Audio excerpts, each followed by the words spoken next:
Dear students, in this module, we'll continue with our ongoing chapter, that is Chapter 3 Human Reproduction. We were discussing about the male reproductive system. In this module, we'll be talking about the accessory reproductive glands. The substances which are secreted by the accessory reproductive glands, they help or facilitate the process of reproduction. So the accessory glands are basically three, that is the seminal vesicles, the prostrate gland, and the Cooper's or the bulbourethral gland. Their collective secretion is what is referred to as the seminal plasma.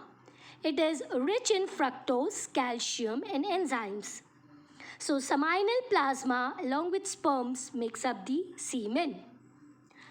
Talking first about the seminal vesicles. We can see that there is a pair of seminal vesicle which is present and it secretes the seminal fluid. It makes up near about 60 to 70% of the semen. It is slightly alkaline, the seminal fluid which is released by the seminal vesicles. It is jelly-like, transparent. Fructose is present in the seminal fluid which will provide energy to the moving sperm.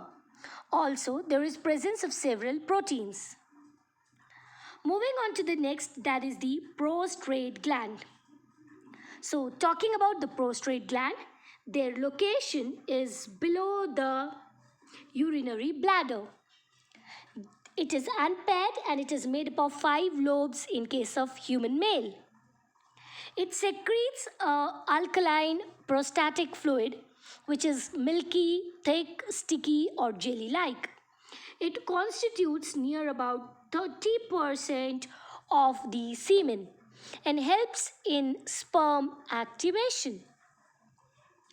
The third gland of importance is Cooper's or bulbourethral gland.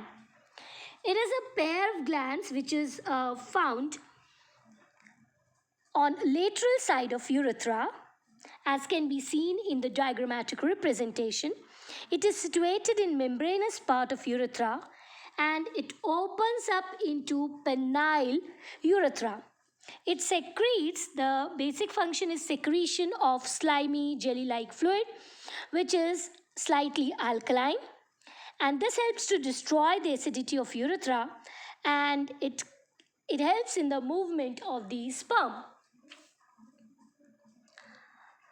Talking about the function of the seminal plasma, it helps in transportation of sperm. It supplies nutrients because it contains fructose. It will provide alkaline condition to counteract the acidity of the uterus. And the secretion of Cooper gland will help to lubricate the penis.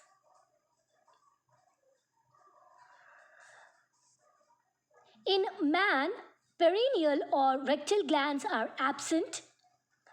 The normal sperm count is 20 to 120 million per ml. Talking about the penis.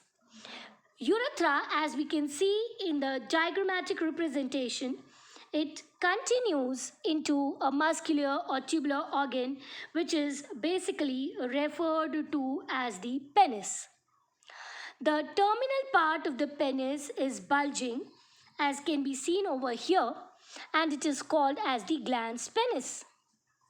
It is covered by a fold of skin which is movable and that is called as prepuce or foreskin.